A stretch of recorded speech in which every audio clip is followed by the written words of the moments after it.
नमस्कार मित्रांनो, कालच्या भागात आपण अधिक मासाची जन्मकथा आणि फलश्रुती आपण पाहिली. आज आपण पुरुषोत्तम मास म्हणजे अधिक मास महात्म्याचा पहिला अध्याय पाहणार आहोत. नाव आहे शुकदेवांचे आगमन.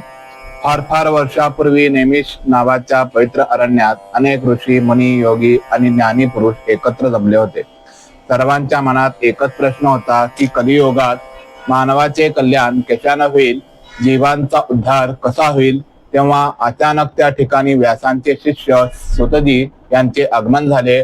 सर्व ऋषींनी त्यांचे आदराने स्वागत केले आणि त्यांचा तोच प्रश्न विचारला की लोककल्याणाची भावना पाहून सुतजी अत्यंत प्रसन्न झाले. ते म्हणाले की सज्जन हो, तुमच्या प्रश्नाचे उत्तर मी नक्कीच देईन, पण त्याआधी एक पवित्र कथा ऐका.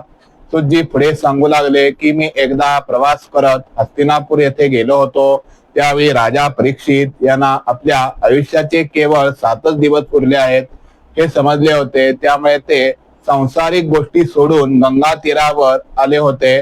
तेथे अनेक ऋषी, मुनी आणि तपस्वी जमले होते. त्या सभेमध्ये तेजस्वी, महान, ज्ञानी आणि तपस्वी असे श्री शुकदेवजी प्रगट झाले. त्यांच्या आगमनाने संपूर्ण परिसर पवित्र आणि शांत झाला.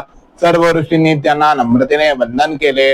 अशा प्रकारे शुकदेवांचे आगमन नावाचा अधिक मास महात्म्याचा पहिला अध्याय या ठिकाणी पूर्ण झाला.